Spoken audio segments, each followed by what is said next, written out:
Votre journal de la fin de journée, c'est Europe Soir.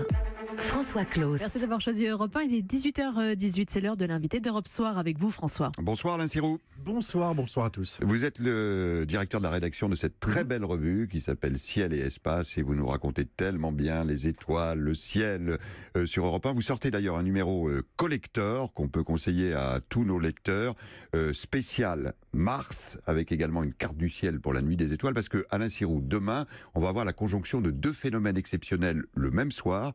Jamais on ne sera aussi proche de Mars et jamais on ne verra aussi longuement une éclipse de lune. Comment ça se fait ? C'est le hasard ? Non, parce que l'astronomie, vous savez, de temps en temps, c'est une science exacte. Alors ça peut faire rire, mais on parle de mécanique céleste, et quand on parle de mécanique céleste, on pense à des mécaniciens. Et ces mécaniciens, finalement, ils sont des observateurs du ciel depuis des millénaires. Imaginez, il y a 3000 ans, les Babyloniens, qui étaient des prêtres astrologues et qui étaient au sommet de Tours et qui notaient, mais vraiment comme des concierges du ciel, vous savez, chaque mouvement. Ils regardaient la lune, ils regardaient le soleil, ils regardaient les étoiles, les planètes, leurs mouvements. Ils essayaient pas nécessairement de comprendre, mais d'interpréter. Et donc, on a disposé pendant des milliers d'années d'informations qui, lorsque sont arrivés les astronomes qu'on connaît aujourd'hui, alors on va parler de Kepler, on va parler de Newton, on va parler de ces grands anciens qui ont fait la mécanique céleste, c'est-à-dire qui ont essayé de comprendre quelle était la nature des phénomènes et comment ça marchait. C'est le monde dans lequel on vit aujourd'hui. Et ce monde aujourd'hui nous permet de prévoir à la seconde près les éclipses de lune, les éclipses de soleil, les mouvements des planètes, et ce pour des milliers d'années. Donc ce qu'on va voir demain, c'est la plus longue éclipse totale de lune du 21e siècle. Qui vous permet de dire, donc 82 ans avant la fin de notre siècle, qu'on ne vivra plus cet événement, ce siècle-ci, comme celui qu'on va vivre demain. Oui, parce que la prochaine équivalente, c'est le 9 juin 2123. Vous voyez, il va falloir rester en forme pour pouvoir la voir. Et on y sera, et Europe 1 y sera. Absolument, j'espère bien. Et puis la deuxième chose, c'est effectivement la proximité de Mars, juste à côté de la Lune, parce que Mars est à l'opposition. Vous savez que la distance à Mars varie en fonction de la position de la Terre et de Mars, qui tourne en un peu plus de 2 ans autour du Soleil. Et bien là, on va se retrouver avec Mars qui est à 57,6 millions de kilomètres. Une paille. Et si vous disposez d'une lunette qui grossit 80 fois, c'est comme si vous voyiez Mars pratiquement comme la pleine lune à l'œil nu. Alors on peut d'ailleurs donner le conseil, ce sera un peu en dessous de la Lune, à droite, et on verra donc cette planète rouge comme on ne peut quasiment jamais la voir. Elle est d'autant plus fascinante qu'hier on a appris qu'il y avait cette réserve d'eau confirmée et donc de potentielle vie passée, présente peut-être, future peut-être, sur la planète rouge. Tout à fait. Et la proximité des deux, c'est extrêmement intéressant parce que quand vous regardez le ciel, finalement, vous vous dites que si, Platon, Aristote, des grands anciens revenaient aujourd'hui, la seule chose qu'ils reconnaîtraient, c'est le ciel. C'est-à-dire, ils reconnaîtraient les étoiles, les constellations.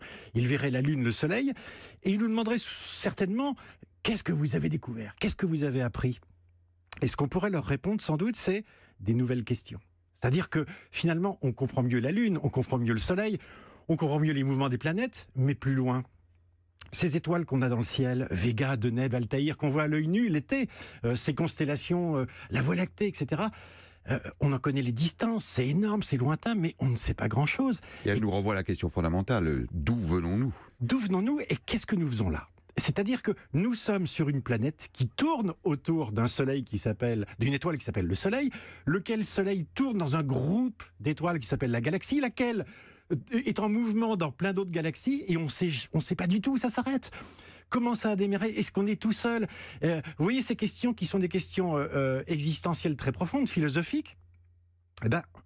On y accède par les yeux, et on y accède par cette expérience très sensible qui est finalement... Demain soir, vous vous mettez dans un coin loin des lumières parasites. Alors c'est à partir de 21h30 qu'on va pouvoir commencer à voir. Il y en a pour 1 heure, il y en a pour longtemps. 40 minutes à peu près. Alors ça dépend en fait, si vous êtes à Strasbourg ou à Brest, la Lune ne se lève pas au même moment. Vous voyez, il y a 45 minutes d'écart. Mais vous vous inquiétez pas. Vous vous installez dans un endroit tranquille, confortablement.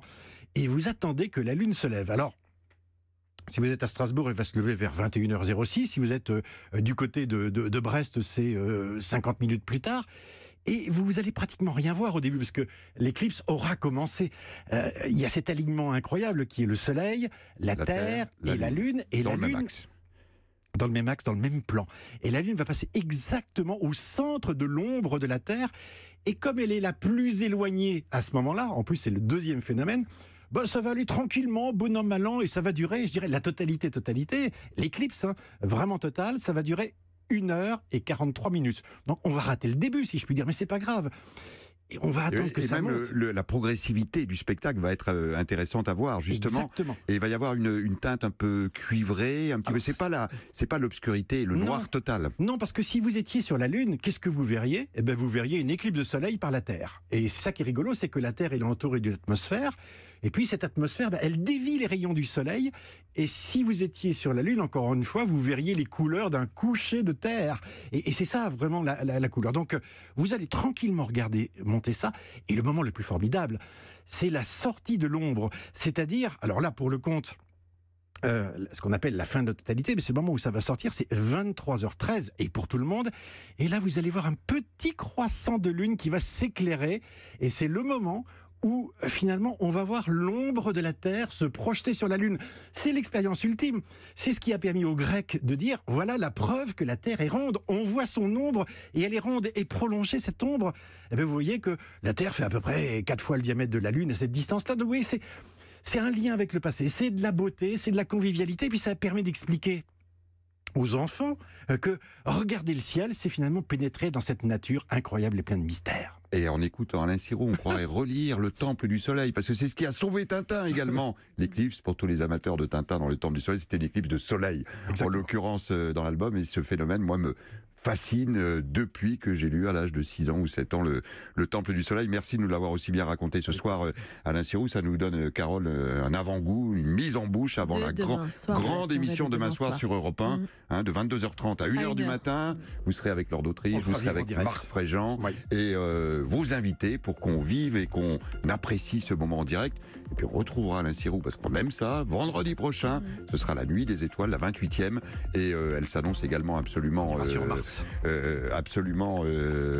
fascinante, avec plusieurs centaines de points d'observation, des animations partout. On est fasciné par les étoiles, par le monde, parce qu'il est question, on l'a compris, de nous. Merci Alain Sirou. Je rappelle, Ciel et Espace, la belle revue dont vous êtes le directeur de la rédaction. Il y a un numéro collector sur la planète rouge, Mars.